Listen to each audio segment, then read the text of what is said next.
Hi, folks, and welcome to Aches Games, a relaxed monthly check in between two slightly older British friends, talking gaming and basically whatever other nonsense comes to mind. We've been gaming for longer than we care to remember, but you'll currently find us on Xbox, PlayStation 5, plus a bit of PC and Nintendo Switch action. If you enjoy the show, please remember to tell your friends and to like and subscribe to the podcast through your usual podcast provider. You can also follow the show or get in touch on X, or if X is still around by then, at Aches and Games. That's ACHESANDGAMES. We'd love to hear from you and hopefully see a friendly little community grow together. My name's Giles Nicholson. That's at Giles Went West on socials, Xbox and PlayStation Network. And joining me, as always, is my good friend James Hopes. James, do you want to say hi and let the people know how to find you? Yeah, good evening, Giles. How are you? Hope you're well. Hello, everyone out there, all one or two of you. Yeah, my name's James, as Giles mentioned before. I'm not quite as organised with my socials and PlayStation, etc. accounts. So on socials, on Facebook and Instagram, and the website formerly known as Twitter, I am You Have to Laugh, the number two, not the word two. And on PlayStation, I am Jamesy Boy 1978. Apparently, I had to look that up earlier, but it's James with a Y, boy 1978, which is my year of birth. So you can probably work out quite how old we are from there. On Xbox, I used to have an account on Xbox, but now my son took it over. So now there's not a lot of point in giving that one out because it will just be Roblox and Minecraft, similar rubbish. That's can be found. That's where I am. Good evening, all. Brilliant. Thanks, James. Yeah, presumably don't give out your son's Xbox handle just in case. I presume that the wonderful listeners would not spam a small child's inbox, but you never know, do you, really? The wild west of the internet. Right, thank you very much. So normally, everybody, we're going to start by chatting about our sort of past month, what we've been up to. As I said, it's a kind of informal catch up that we'll be doing here, and hopefully you will join us and maybe even join in the future. But because this is our first episode, we're conscious you don't know us at all. And so we thought we would dive straight into our main topic, which will hopefully help do just that. We've called this episode, or we will by the time we publish it, Origin Story. And that's because we wanted to take you through a bit about us, our gaming journey, if you will, expect copyright, and what led to this pod. So, James, do you want to start? Tell the listeners about a bit about you, maybe some of your earliest gaming memories. Yeah, I can definitely start. So I think I started when I was seven. On my seventh birthday, I got a Spectrum for Christmas. My birthday is the day before Christmas. If anyone wants to send me cards or presents, that's perfectly fine. So on my seventh birthday slash day before Christmas, I had a Spectrum Plus 3. So not a normal Spectrum with the cassette deck.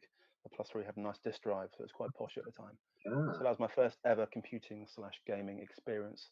Was my lovely Spectrum. And there's some awesome games on that one, which I've replayed a few of recently, including Great Escape and The Land That Time Forgot. I think it was a sort of a dinosaur game, with and the Daley Thompson Superstar Challenge, and all kinds of awesome stuff where it just involved shaking a joystick rapidly and hoping it didn't break your wrist or the joystick.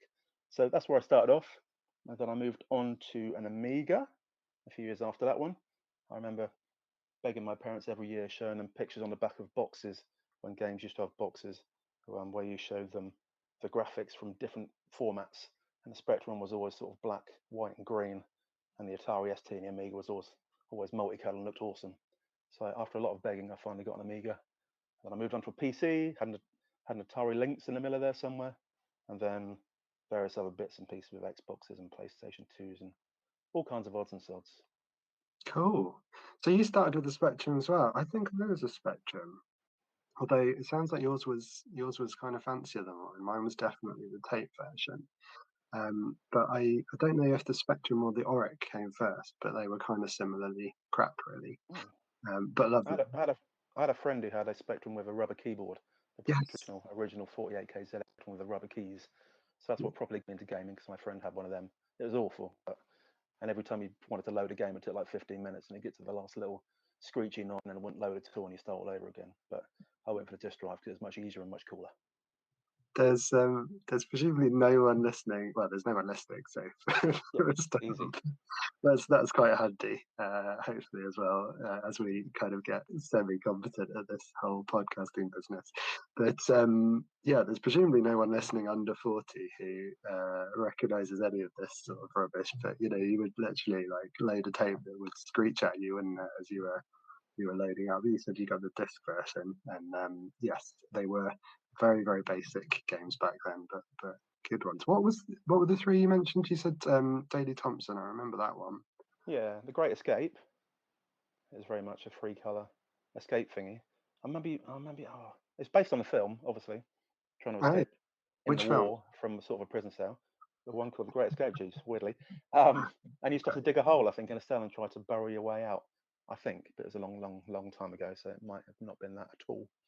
And then, like I said, there's one about dinosaurs, which I think was called The Land That Time Forgot, which was also made by Ocean. Ocean did all the awesome games on the Spectrum, so any Ocean game, you'd probably find me playing that one in my bedroom on my own, listening to some Yeah. music in the background. And you said you've gone back to a couple of them. I didn't know that. Yeah, well, kind of, because when I was clearing out my parents' loft a couple of years ago, I found my old Spectrum up there with all my old games as well, lots of old disc games. So I went through them all, showed my son Joshua how awesome some of the games were, and he was like, "What on earth is this?" So it was literally just three colors, a bit of bleeping, and my Yeah. nostalgic memories of how awesome the gameplay was didn't quite compute to real life now either. So he wasn't overly impressed. But the most impressive thing was when I sold them on eBay, they went for like £105 per disc game. So the Ooh, Land That Time Forgot sold for £108, and I was delighted. So that's some wow. nice nostalgic Spectrum memories there as well. Yeah. So that's kind of a double win, isn't it? You got the nostalgia of finding it all, the disappointment of actually realizing it was all in your head, and then flogging it to someone else for them to come to that conclusion, or maybe just to keep it in a cupboard. I don't know what collectors Yeah, put it in it. it's nice. It's nice memories anyway. Yeah. Oh, cool. Well, yeah, I started quite similar. Definitely on the spectrum. My dad worked for a company called ICL, which got bought out by Fujitsu. So we had PCs around quite early on. They weren't very good, and we didn't tend to buy games. We played a lot of shareware or freeware games. I remember that's kind of what got me into it. But then, yeah, my begging was for a Sega Mega Drive. When I think we must have just been at secondary school, and for the listeners out there, we met at secondary school, as far as I know, James, unless We I'm did. Yeah, yeah, yeah. misremembering. So that was a while ago. But yeah, I was in the sort of early years of secondary school, and one of our other friends, one of my friends, was had a Super Nintendo. So we kind of came up with this rather genius plan of me getting a Mega Drive to sort of cover off all of our bases between us. And yeah, once I'd had a few goes at Sonic, probably playing the same level over and over again without really noticing, because you do, or you did really then. I was a Sega boy for a while, so I stayed with them through the Saturn and the Dreamcast. Dreamcast, I think, had an anniversary quite recently, and I loved that thing. I mean, no one else did. Or no, that's not true. Everyone who owned it loved that machine, but there were not many of us. So that basically killed Sega, put them out of the console business. And yeah, went on to had a PlayStation 2 and an Xbox 360 before sort of going multi-platform more recently. But yeah, my background, just in addition to playing, is I've always been quite interested in the industry as well. So that's a slight a thing I hopefully will bring to these monthly chats, which is I did my dissertation at uni on computer games. Oh, Yeah, did you know that? I'm not sure. no. No, yeah. Well, apparently, so You think you know someone? well, this is the whole reason for doing the podcast. I thought, maybe we'll actually listen to each other a little bit. But yeah, I apparently it was an excellent. I don't mean to blow my own trumpet, but the guy marking it said it was an excellent marketing dissertation. The only problem was I was doing an economics degree, um, so not quite the humble brag, but it started Minor off. detail. Yes, but it was quite cool. I got to go into Sony Computer Entertainment Europe in London and interview some people and do all that. So that kind of got me interested in the background as well. So yes, bit of playing, also some kind of geeky interest in the business side of things. Um, More recently, James, you've kind of you've been doing some refurbing and stuff, haven't you? And you seem to have got a bit more back into things. Let's bring us up to date. What have you been up to recently? Yeah. Just very quickly nipping back, 'cause you mentioned a Mega Drive, and I was trying to work out in my head why I never had a Mega Drive or a SNES, which seemed a bit odd. It's because I had an Amiga CD32, and sadly Oh, not many people had them because they were like ahead of their time at the time, but there wasn't many games for it, and therefore not many people bought one, and therefore they didn't last for long. But I was quite cool in having an Amiga CD32. I was always ahead of the times, but unfortunately too far ahead of the times for anyone to catch up and actually make any games for it. So that was the end of my console career until I moved in with you, and then we had the PlayStation 2 and the Xbox 360. Blah blah blah. But more recently, I got back into gaming because during just before lockdown, my other half was trying to work out what to buy me for Christmas, and I couldn't think of anything at all. And I said, "How about an Xbox?"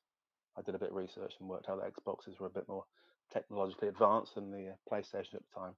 So she got me an Xbox for Christmas, and then it sat in a box for a few months. Completely forgot that it was there at all. And then lockdown kicked in, and we were quite bored at home. We were both off work for a while because we weren't allowed to go to work because had asthma and were blah blah blah. And then my son also decided to give it a quick go, so therefore we got into the Xbox One S, that nice little cute white one with a mesh, and hmm. started playing some games on it and kind of got back into it a little bit. And like I said, also I sold off the Spectrum for my mum's loft, and I sold off the Amiga games for my mum's loft. And I thought that sounded quite fun. So then I kind of got into finding old vintage type consoles and stuff and old games from different places, and then doing them up a bit and testing them all out. Me and my son used to test them together and have a bit of fun together. And then we used to sell them back off on eBay at a later date in order to make a few quid at the time to put towards a garage conversion. We turned our garage into a home office so we could actually do some work from home. So that money went towards that one. And ever since then, we've kind of been looking at old consoles and playing around with bits and testing some games and selling them back off. So that's my recent gaming interest. Also, recently we got a hold of a PC. So I've been playing some PC games for the last year or so, which I've not done for a long time.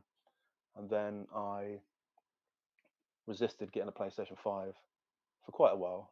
I said in my head, once it was easily to get hold of and the price come down a bit. And if it got to under £300 on eBay, I'd buy a second hand one. And then it came to under £300 about a month or two ago. So I bought a PlayStation 5, so now I've got one of them. Well, so Joshua plays on the Xbox Series X, and I play on the PlayStation 5 when we have a spare 5 minutes. And a lot of times we play together on the Xbox as well. So that's my current up to date gaming console experience. Yeah, oh, really cool. Yeah, I guess lockdown sort of forced people to find either new things or kind of rediscover old things that they enjoyed, and I guess sharing it with Joshua as well must be pretty special. So nice. PC wise, what's your experience? Because they can be quite fiddly, can't they? I've always been interested, and I've actually got something now which I'll mention in a sec. But how do you find it? Hmm. So I bought one of those all-in-one PCs from eBay probably about 3 years ago, just to do some. uh, I do a blog as well about parenting and stuff, so I was doing blogging on this all-in-one PC at home. But obviously, you couldn't play virtually any game on it. It was so low quality that if you tried to play a half decent game, it just wouldn't happen. So I then invested on a second-hand gaming PC again from eBay. It's my second favorite home is eBay. Um, and I added a few components to it myself to make it a bit better. So that's what I've been using for the last probably 9 months to a year now. So yeah, like you said, it can be fiddly, and I certainly found that 2 weeks ago when it just stopped turning on completely. So now now it doesn't go at all. So I've been trying to get in touch with a local computer shop to see if they can work out what the hopefully quite simple fix is, which will enable me to actually turn it back on. Because Yeah. if you can't turn it on, it does hinder the enjoyment somewhat. Well, I mean, we needed some kind of cliffhanger to keep people coming back for next month, maybe. Absolutely. Mhm. Hopefully, it won't keep people going for the next 12 months. Hopefully, it'll be a quick fix and not a lifetime commitment to try and get a PC working again. But yeah, so it'd be nice if it worked. But at the moment, I've gone back to the PlayStation 5 because the PC does nothing. That's good put. Yeah. Yeah, so I'm multi-platform as well at the moment. So sort of stumbled across it a bit differently to you guys, but went with I had an Xbox One and I was late to the PlayStation 4 generation. Yeah, so it's late to that. So I had a really good time catching up on all your Uncharted's and Last of Us and stuff like that. But when it came to then kind of the next gen, I just found myself, I just really like the controller for Xbox and various other bits and pieces in terms of how they'd sort of set up for sort of backwards compatibility and stuff. So I went bought myself a Series X. Then I'm just a bit of a nerd, and at the time was kind of single, so I bought myself a PlayStation 5 and happened to get a Switch. So I ended up with pretty much everything. And now, much to Hannah's chagrin, I've bought myself. I mentioned a PC. I've bought myself a little handheld. It's the ROG Ally, Oh, which is okay, yeah, yeah. a handheld PC thingy, Hmm. which is really cool. But I am finding it very like I am completely not a technical person. James is the technical one amongst us guys, and just sort of even simple things like driver uploads and downloads and stuff. Downloads rather than uploads. I'm not a complete idiot. Driver downloads is just I find it surprisingly kind of. I spend my whole time tinkering, which I believe is kind of part of the fun. Yeah. But yeah, I'm probably like 50% tinker on PC at the moment. So we'll see. Hmm. Hopefully that will win me back over because the idea of it being sort of play anywhere and being able to take it away from the main screen obviously helps with sort of getting a bit more time in, and we are both fitting gaming around our busy-ish lives. So yeah, that's a challenge for me to come up with. It's interesting you mentioned, Giles, about the controller on the Xbox being better because I hate the Xbox controller and I love the PlayStation 5 controller. Okay, take me through that. That's interesting. Yeah, it's probably my main reason for liking the PlayStation 5 more than the Xbox is the PlayStation 5 controller does more things. So like Mm, when rain's falling on the game, you can feel it on the thing, and you've got the touchpad doing bits, and obviously the sound comes out of the controller as well. It's just so much more to a PlayStation controller. I've always found, even the PlayStation 4 controller, I felt was better than the Xbox One. So the Xbox for me seems a bit more nah, whereas a PlayStation is a bit more exciting. I feel cooler when I'm playing the PlayStation than I do the Xbox. But there we go. I've always been cooler than you, so it kind of makes sense. yeah, well, I mean, I think you just destroyed your own point, surely. If you need a black and white plastic controller to feel cool, something's up. Yeah, no, it's. I think people just have their preference, but it's strange because in terms of, I completely get what you're saying about the dual sense, like the sensation of it, the sound, really Yeah. cool. The resistance on the triggers is really good. Yep. If you played Astro, what is it? Astro's Playroom, whichever came with the PlayStation. Yeah. The I can't remember what it's called with the PlayStation 5. But yeah, Joshua, that was one of his favourite games ever. So we played through the whole of that. It was the first game we played on the PlayStation 5 because it came free with it. And that was really awesome. You can do so many cool things with the controller. You can turn it side to side to get the motion going. You can blow on the controller to simulate blowing for a fan. It's awesome. It does so many things. What's not to Yeah, no, like?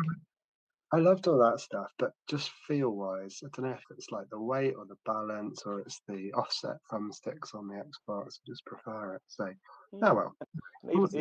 even on FIFA on the PlayStation 5, if you're being held up by someone or half tackled, then you can feel the pressure against the triggers, which I like. Mm. Makes you feel more involved. Makes you feel like you're actually out on the pitch, sweating and grunting in the rain and scoring goals. Which also we've done together, sweated and grunted Yes, we together. have many times. Not always in the rain. But football, for anyone who's wondering, Yes, obviously. nothing more salacious. Uh, cool. So yeah, that's kind of brings us up to date, I think. And in terms of what sort of what sort of player you are. I mean, you mentioned playing with Joshua, so presumably some of those gaming experiences are quite sociable, but you also play on your own. Is that right? Yeah. So I'm quite an eclectic gamer. I like lots of different things.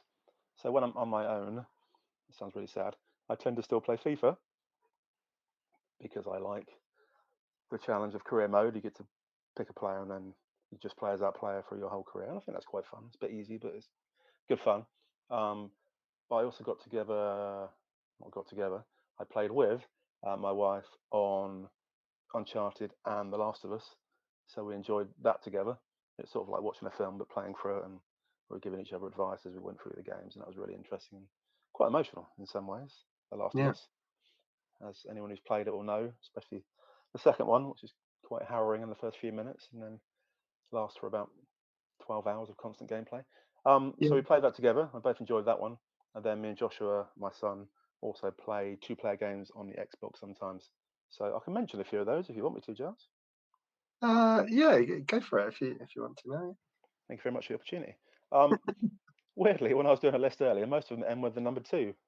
So obviously, Overcooked 2 is an awesome game where I'm sure everyone's played Overcooked 2, but you play two different chefs and you have to follow a menu and cook different dishes. You chop stuff off, you throw it in a pan, and then you serve up through the serving hatch. So that's a really good fun, really hard work that relies a lot on teamwork and communication. And yeah, like I said, it's just a really good laugh when things go horribly wrong. So that's a really good one for me and Joshua. But also two really good two-player games are It Takes Two, which I think we talked about before, G, didn't we, over breakfast once? It We Takes did. Two is like a little adventure game. There's two characters. You can only play it two-player, I think. It's sort of a husband and wife who've been going for a rough patch, um, and the daughter sort of falls asleep and has a little dream, and then the husband and wife turn into dolls, and then they have to work through different situations and scenarios to build back different parts of their relationship. And for some reason, there's a talking book involved, and you have to work through different chapters of the book. And the book's very annoying, but the game itself is awesome. So that's probably The one of book the is. best. Yeah, he keeps talking about saving your relationship. Um, but it's a really awesome game for two people, and again, it teaches you about teamwork and problem solving between you. So that was a really good one for me and the little one. And finally, a game called Unravel 2, which is similar to It Takes Two in that you play two different characters and you do things and solve things and get over things and that kind of jazz. But it's a bit more simple because it's only in sort of two-dimensional. So you just go left or right, whereas in It Takes Two, you go up and down and into the screen and away from the screen. So Unravel 2 is sort of more of an old-fashioned platformer type experience, so a bit easier for those who are less experienced with games. So yeah, those are the three awesome ones that I would recommend, along with, and I don't know if you played all these, G's, probably. It's all the various Lego games. They've all got really good two-player modes for the Lego games in split screen. So you've got Lego Harry Potter, you've got Lego Jurassic World, you've got Lego Marvel Avengers and Superheroes 1 and 2. All of them are really awesome games. I mean, Joshua have played through all of those um, to extremes. We've got every achievement, every hidden bit. And it's just been really cool because, like I said, you both get to do things together, but also do things separately and work together to solve different puzzles and bits and pieces. So those kind of games we love because it gives us a chance to bond a bit over the magic of technology and to achieve things. I always like games where you can achieve things and there's an outcome. I hate stuff like Minecraft where you just do stuff forever and it never ends. I like games where you can win them and achieve and complete, and then I can move Yes. on. Yeah. Yeah. Okay, that's interesting. And do you because you play strategy as well, don't you? I've played quite a few city builders, if that kind of Uh, counts, on a PC. So we've got Kingdoms and Castles, which again Joshua really liked as well. That's where you sort of have a medieval kingdom where you build different businesses that interact together, blah blah blah. Also, Anno 1800, I think it was called that version. That's a yeah. really awesome game where you settle in the new world and sort of trade between different places and take over different places, places, and other competitors. And you also have a really complex trade and sort of industry structure in there as well. So that was awesome. And finally, recently, I've been playing Urbex City Builder, which is kind of cheap and cheerful and sort of old-fashioned in graphics, but Mm, that's more of a sort of a puzzle city builder. So you have to make sure, like if you build a shop, it's got to be within like 5 spaces of the house for it to count as being within the sort of area of the house. So for a house to upgrade, you need to be within 5 squares of a school or 5 squares of a shop, etc. So yeah, that's really yeah. cool and that it makes your brain think, and it's quite nice when you put a school in a place where you know you need it, and then you can see all the houses in that 5 block radius immediately upgrade to the next level. So those kind of things I get a little buzz out of because you can see Mm. the thing you've done turn into something achievable, That's which is nice. Yeah, it's interesting. I just thought it was kind of interesting on the strategy stuff because you were talking about, wanting a I don't know, a defined goal or something to achieve, and they can be a bit more open ended. So I think that's what people like about stuff like Minecraft. But yeah, I've never got into it. The satisfaction of being able to build a house, a sort of virtual house or something. And my niece and nephew, or certainly my niece, loves Roblox and the Yeah, games that you can play within that, and sort of making her own house and all the village around it and all the shops and stuff, and going and doing pretend work and stuff. I just think that's the day, that's the daytime, yeah. unfortunately. You've got 60 years of that ahead. Yeah, yeah, I want to fight dragons and stuff in the evening. Yeah. Um, So cool. Yeah. for me, I like the campaigns in every game. I love the campaign mode, and then when I complete the campaign and you go into the sandbox mode, then I get bored because Uh, there's no solution to the sandbox mode. You just play forever and it gets boring. yeah. So I like the Yeah. campaigns, and when the campaign's finished, I chuck it in the bin or sell it on eBay or put it in the cupboard. That makes sense. Yes. Yeah. I'm the same, and it's one of the things that's kind of kept me away from multiplayer as well, mostly. That as well as being fairly rubbish online, it's the fact that it's very addictive for the short games and stuff. But then I don't ever feel like there's an end point. And so I can find myself like completely either buried in it for hours or not really getting into it at all. But interesting. Okay, that's quite eclectic mix. I think you said Yeah, eclectic earlier. I like to think so. I always try and get eclectic into every sentence I say, so I'm glad I've achieved that tonight. Yeah, yeah, tick, definitely. I also like Yeah, bespoke, but I've not managed to get bespoke in yet, but I'll try and fit that in somewhere later on. I think you might just have done it. Yeah, it's But, kind of cheating. It's kind of cheating though in that way. So I'll fit it in yeah, more naturally in the next 15 minutes. yeah, that would be like Look out for it. okay. I want it to be natural though. I don't just want you to see like halfway through the next section. Not that there really are sections for today because we've kind of got on off a bit pieced. Yeah, gone off pieced a little bit, but that's fine. Um, cool. That's really interesting, and it's really weird, isn't it? Like we know each other quite well, but some of that was news to me and really really cool to hear. So hopefully people listening, if they indeed are, will also find that interesting. From my side, I play quite a lot of variety as well, but I tend to be quite a solitary gamer. This is going to sound a bit sad, I think, after your lovely stories of Yeah, bonding with it already does. bonding with your child. You mentioned lockdown. During lockdown, when the thing I said I've got a Switch, I do have some like proper games on it, but the thing I use it for most is fitness boxing. So I do use the Switch quite a lot for exercise stuff. I had Ring Fit for a while, which was Hmm. really good fun during lockdown. Managed to keep myself reasonable shape, or as much as I get in shape. Uh, and I'm still playing fitness boxing, and I finally managed to convince Hannah to have a go. Hannah's my partner, everyone, and she seemed to really enjoy it as well. So that's something we might be able to do together at a safe distance, Yeah. but space.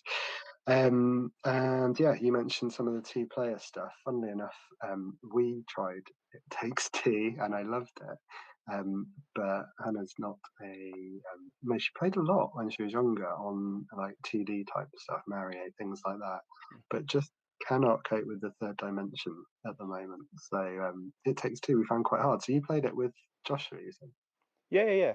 Yeah, we completed it in about 2 or 3 days. We were really into it. Played like 2 or 3 hours a day and cracked through it. It's good fun.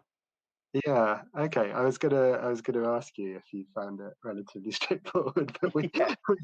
we found it, we got stuck a number of times already. So okay, let's not carry on that conversation. But Uncharted, Unraveled, sorry, I would absolutely second that as a great game to play with other people. And if you're a loner like me, the first game, which is just one player, really really touching, somehow very touching because the hero is just a ball of yarn. And actually, one of the things that I've done gaming related fairly recently was I've written about games, and that was one of the things I wrote about, and probably my most shared Twitter post ever, because the Ooh. developers kind of started sharing it amongst themselves, and yeah, got really good clicks for that one, which was good. Which wasn't the intention. I wasn't just saying it was good so that people would share it. But yeah, they clearly seem to like what I'd written there, so that was nice. Other You meant, than that, I was going to say, go G, on. you mentioned the boxing there, in that Mm. you do boxing by yourself. I also did box VR on the Oh yeah, PSVR. Yeah, so I used to use that quite a bit in Joshua's playroom with the hand controller thingies. I used to hit targets so they came towards you in a various boxing style, doing various squats and lunges and all that kind of stuff. And it really gives you a good sweat on the PSVR. It was one of the better games I've found on the PSVR. It's one of the few games that didn't make me feel sick, which is a definite bonus.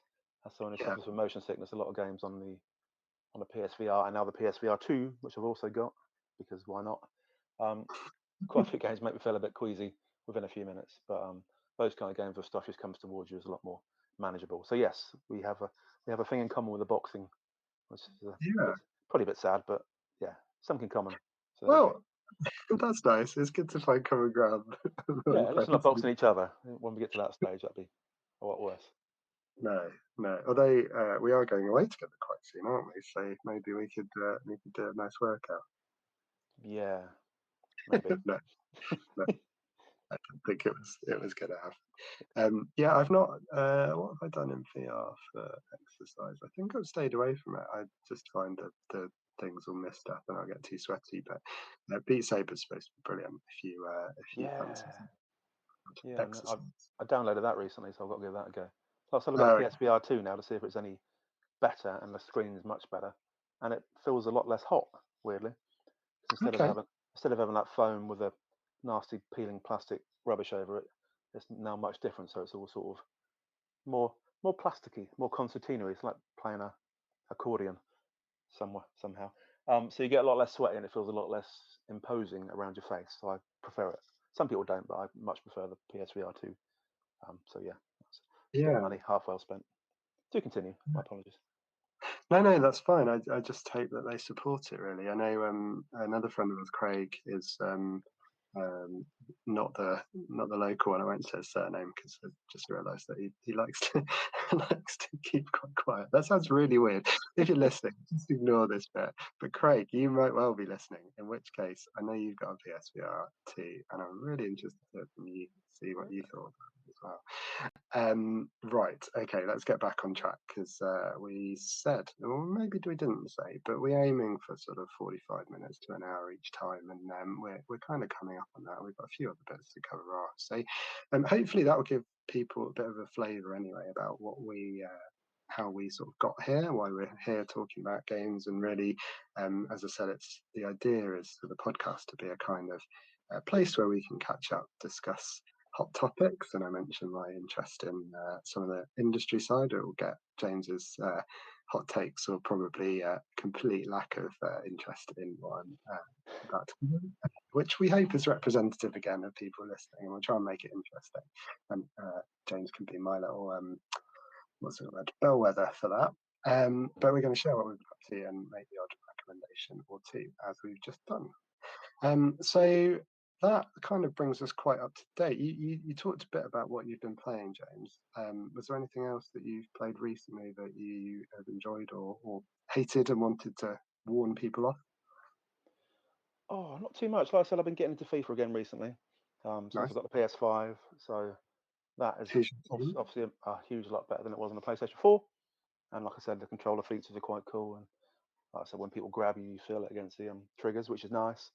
So I've been gradually progressing through career mode on that one. And like I said, on the PC until it died, Urbeck was my most recent thing because of the sense of achievement and the little bits that have a big impact on everything else. So those kind of things I've been really getting back into um, recently. And as I mentioned before, I've been playing a bit more Overcooked 2 recently with Joshua as well.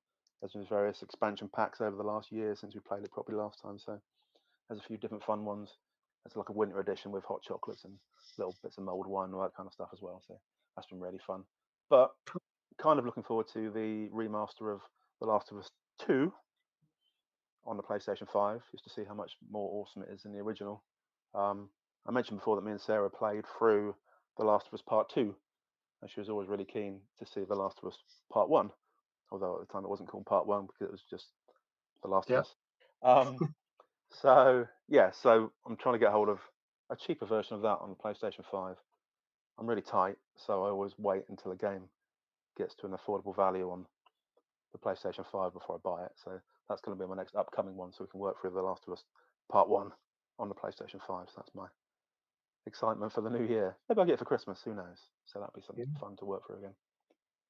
yeah, and you said about Last of Us Part One. Did you know they're remastering Part Two already? Yeah, yeah, that's what I was saying. I think it's coming out in the new year, like February, March time, I think, on the Yeah, PS5. because it was very long, wasn't it? And they're adding in like three lost levels apparently.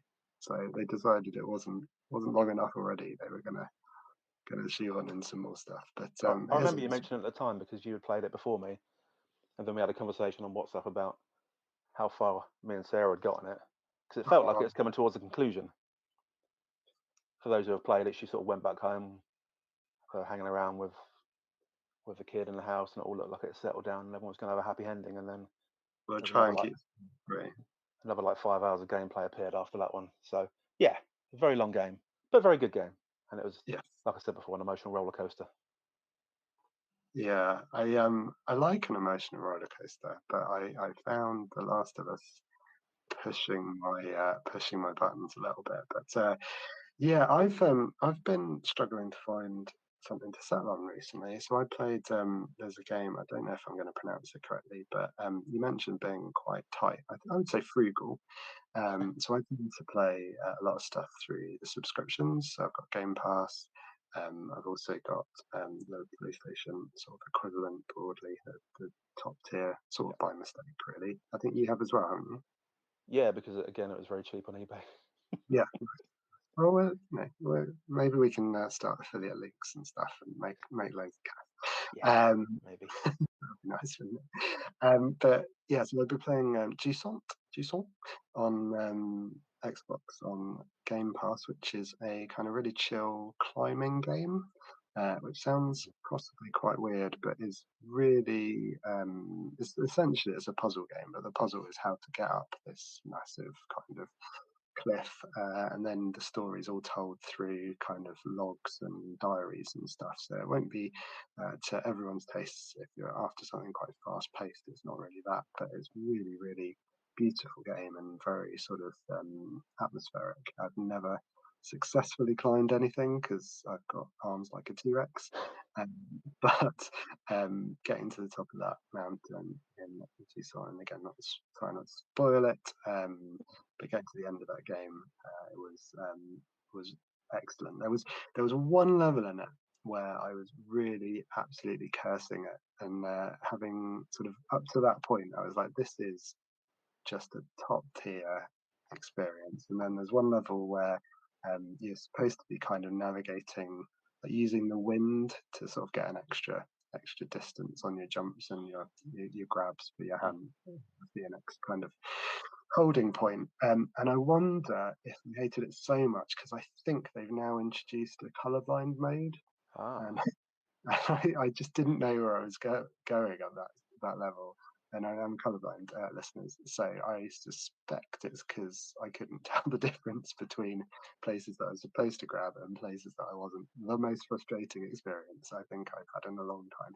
That aside, it was a very calm, very chilled, very lovely game, and yeah, a really nice kind of emotional finish. I have tried to get into Lies of P, which is a Soulsborne, so one of those big, punishing, kind of clunky, slow moving kind of action games where you die over and over again. I've never got into them, and I really want to. And we've got another friend, Scotty. Shout out to Scotty if you're listening. He was a big fan of at least some of them, so I thought it was worth giving that a try. I could not get into that one. And so I've gone back actually to Ori and the Will of the Wisps. okay. Um, you ever played the Ori games? No.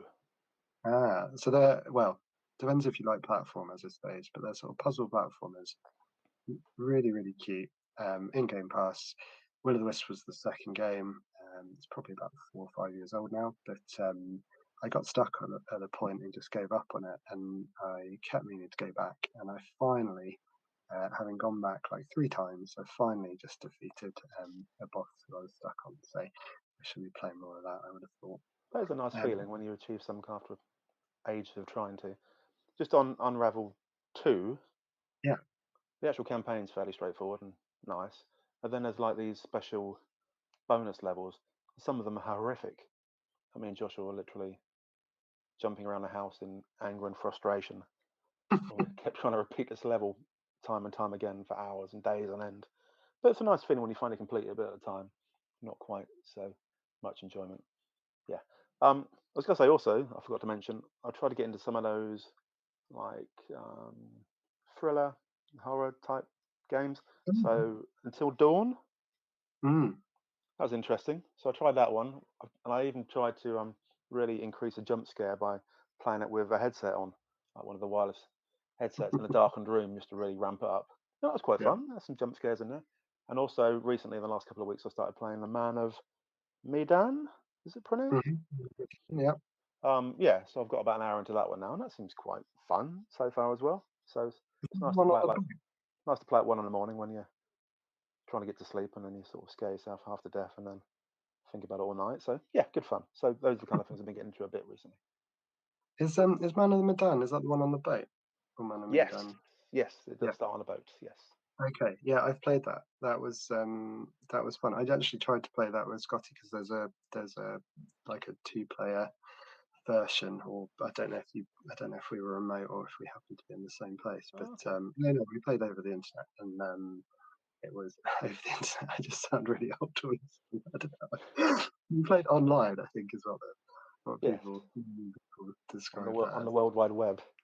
Web. Yeah, yeah. And yeah, that was interesting because he's a big horror movie guy, and I thought he would have really enjoyed it. So I sort of picked it to play, and then because it's not very interactive, I like those sorts of things. I like sort of playing through a story and Yeah, me too. more sort of more kind of gamey type games. But yeah, All he about was the just not journey. getting it, so I finished that by myself, and it was Oh, particularly scary. I know, oh, it was particularly scary though when you know when you're playing it with someone, it's a completely different experience. But hmm. yeah, I enjoyed it. I Also, think we both did the. Was it Secret Diary of Edith Finch as well? We both did. I think, didn't we, at some stage? yes, what became yeah something like that. Edith Something to do Finch, with though, Edith Finch. Yeah, short. it's very much like a walking simulator. You just sort of wandered around the place, but it was quite fun. That was a mouldy emotional trip, from what I remember. But yeah, Yeah, those little games. So I like the occasional short game that you can finish in like 1 or 2 sittings, just so you can tick some else off, another achievement off a list before you get back into some bigger ones. a gaming snack, if you will. Yes, a little soupçon, Excellent. A sort of bespoke gaming experience, would you say, James? sort of a bespoke gaming experience, Giles. But I was still Right. working out how to get it in there, and you kind of ruined it. But Yeah, there we go. no, I tried. I was trying because I was looking at the cards thinking, "Oh, we're running out of time. Gonna be tough." Anyway, excellent. Well, I think that in terms of hopefully sharing the sorts of things we do, probably how I'd summarize my understanding of this is we play we own a lot of stuff for people who claim that they don't have much time to play the games, and we seem to play all kinds of stuff. So hopefully, someone will have found things that they like in that little mix, and hopefully, again, that will kind of reflect over the months in terms of what we're talking about. We'll cover things that might be of interest to everyone. But it is coming up to well, it's the 45-minute mark ish. So the one thing we did say, you were keen to talk a bit about this upcoming event. Is Christmas? Is it Christmas? Something like that. Hmm. Doesn't ring a bell. Doesn't ring a bell. Any sort of recommendations or things that you got planned in terms of playing just before we wrap up? I don't know. I think you've already got one, but Josh was quite keen on having a Switch. So Oh yeah, a Switch may appear over the festive period, potentially. nice. We Okay, like the idea of it, so you can obviously take it away. So when we go on holiday, you can still play it without having a TV screen necessarily. So it's yep, a bit more movable, which is nice. And when he popped to your house that time, we played on the Switch and enjoyed it. So I think we might see a Switch appear cool. over the festive period, which is nice. And obviously, it's interesting at Christmas because lots of games, especially the kind of stuff that Joshua plays, get Christmas updates, um, which generally means on all the Roblox Roblox games, you get characters appear with Santa hats and elves and candy canes floating around the gaff. So yeah, he's very much up for that one. He loves all the seasonal updates for his games. So we had all the Halloween stuff, and now we've got obviously the upcoming Christmas stuff. So that's an exciting time for him when all the new characters and new bits appear. He's obsessed at the moment with toilet tower defense. My word. Okay. Yeah, Well, it's a tower defense game, and all the baddies are heads popping out of toilets, and all the right. Okay. goodies are people with cameraman heads. And there's whole YouTube videos about it.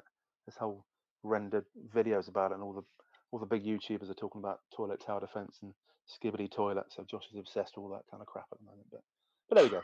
So yes, Christmas very exciting, but the important bit is to try and get him away from the Xbox for at least Christmas Day, so we can spend some time with the family, and also try and play some games on the Switch because obviously we've got the sport thing that you mentioned earlier, and we've got that little accessory pack as well, which we're going to give them where you can play tennis and golf and football and all the kinds of fun stuff we used to do on the Wii in the olden days with the family. So hopefully when the family come around on Christmas Day, you can whip that out and we can all have a little bit of tennis and a bit of bowling and a bit of football and whatever else to lighten the mood a bit. Cool. No, that sounds really good. I just, I take it he's not going to listen to this. We're not going to have to edit this out, right, James? No, he's got absolutely no interest in anything I say at all, so definitely not this. Much like anyone listening to this point, probably. But Absolutely. no. Hopefully, he'll listen back in years to come, and he'll be like, "Oh, I would have been able to work out my present by listening to the podcast." Yeah, no, I don't think he'll be tuning in just yet. So Sounds fair enough. Yeah, I think for me, it's like the only festive games that I was thinking. I play a fair amount of driving games. So Forza Horizon had a Blizzard. I think it was called Blizzard Mountain kind of it did. add-on. Yes. Three. Forza Horizon 4 is set in the UK, so when it hits winter, that makes me feel very festive. And the early one I remember was Nights into Dreams by Sega, which is actually on Xbox through backward compatibility. I realised I owned it. I must have bought it at Oh, some point in the sale. So apparently there is a like a Christmas themed kind of skin level of that, but you have to unlock it by finishing the main game, which I haven't done on Xbox. I would have done back in the day on Saturn. So I'm going to try and play through that in time to unlock Christmas night, Christmas nice. Day. But yeah, I'm a big puzzles fan. Played some good puzzle games recently, and again on. I think it's in both subscriptions. It's definitely in Game Pass. I think it's still in PlayStation Plus, but there's a really cool game called Maquette, which is a kind of puzzles within puzzles, manipulating sort of space. And you've got like small versions of what you can look at, and then you're in a bigger version, and you've sort of managed to, by moving things around, you manage to manipulate the size. Really, really clever game. Hmm. A classic kind of Christmas puzzler if anyone fancies it. But Sounds good. yeah, looking forward to it as well. And obviously, Okay, Giles, if anyone out there has got any recommendations for Christmas games that we can play or try out, or anyone else can try out, then obviously give us a shout and we shall look them up. very good point. Yes, Thank as you. James said, we're really keen to get people involved. If you are listening and have those recommendations, please do send them in. Equally, if you've got anything you wanted to share with us or ask us to contribute, then that would be really, really welcome. And We, we we want could we could compile a bespoke Christmas gaming playlist, couldn't we? to. He did it, folks. He Thank did you. it. Hurrah. Just in time. Excellent. Okay. Well, with that on that bombshell, I think, as Alan Partridge might say, that might be that might be time to wrap up. We hope that you got a bit of a sense of who we are and what this is going to be all about. As I said, in sort of regular terms, the idea is to catch up about how we've been, what we've been up to, what we've been playing, talk a bit about the sort of key stories or anything that kind of got our interest during the month. And then, as James has so perfectly highlighted, hopefully get some involvement for you guys as well. So that's our first show. If you enjoyed it, hopefully you did, please remember to tell your friends and to like and subscribe through your usual podcast provider. You can also follow the show, remember, at Aches and Games on X, or hopefully on some other socials once we get organised. We would genuinely love to hear from you. We do have an email address, but it's just being set up. It's achesangamespod@gmail.com. And the reason for me stumbling over that was partly because some bugger has nicked aches and games at How rude. gmail.com. Feel free to email them. I'm not encouraging you to pile on. But, it would be interesting to know who is our little rival podcast. Maybe there's someone out there doing this exact same thing Might somewhere be in the even world. older than us. Could be, couldn't it? That would be Yeah. nice. That might be even achier. I'd quite like that. I'd like to be. I'd like to feel young now and again. It doesn't happen very often. No. If ever. Okay, well, we're sort of veering into fantasy, so yes, see who those are. And James, before we go, do you want to plug anything? You mentioned your blog, or remind listeners where to find you. Yeah, so I mentioned I do a humorous parenting blog. I like to think it's humorous anyway. You might not find it humorous, in which case it'd be just a parenting blog, which I've been doing since Joshua was born, so like 7 or 8 years now. Time flies. And that's at youhavetoLaugh.com. And like I said, the associated socials are all pinned on there. So if you want to track me down on one of the socials and see how infrequently I update and how poor the content is, you're more than welcome to. It's there in the World Wide Web for you to have a little nose at. But obviously, the most important thing that I do online is this podcast, which is called Aches and Games. So please do hit us up on X, and hopefully we'll see you again in the future. It'd be nice, wouldn't it, Giles? That would be really nice. Yeah, I mean that was a hard sell right there. I liked it.